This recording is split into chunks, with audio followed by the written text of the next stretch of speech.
Hello guys, nagtanong ang kaibigan ko guys. Pre, kumuha na ako ng insito pre sa TESDA. Kasi pumunta ako diyan sa Middle East, sa Saudi.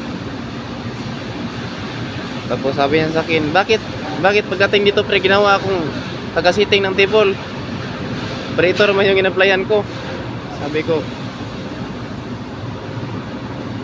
ko, bakit ano ba in-applyan mo? DH? Laking katawanan yung guys.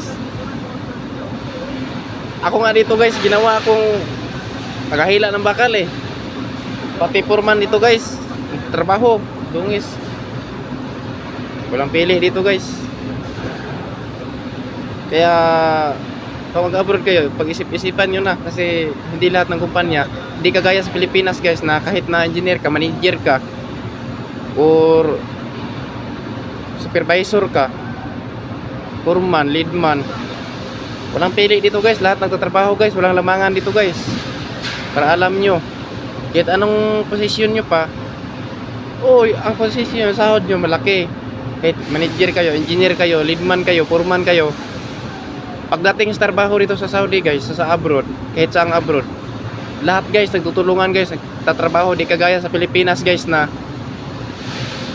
ano ako, foreman ako, hindi ko magtatrabaho. Engineer ako, hindi ako magtatrabaho. Di yun pwede guys.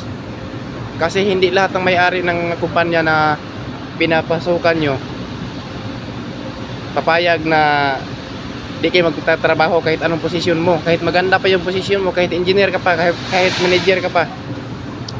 Engineer ka namin dito guys, tumulong guys.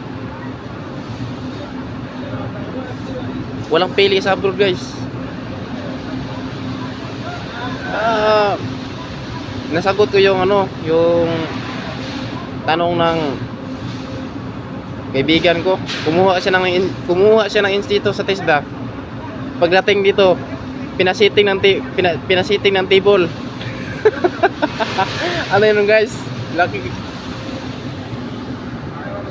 katawanan guys.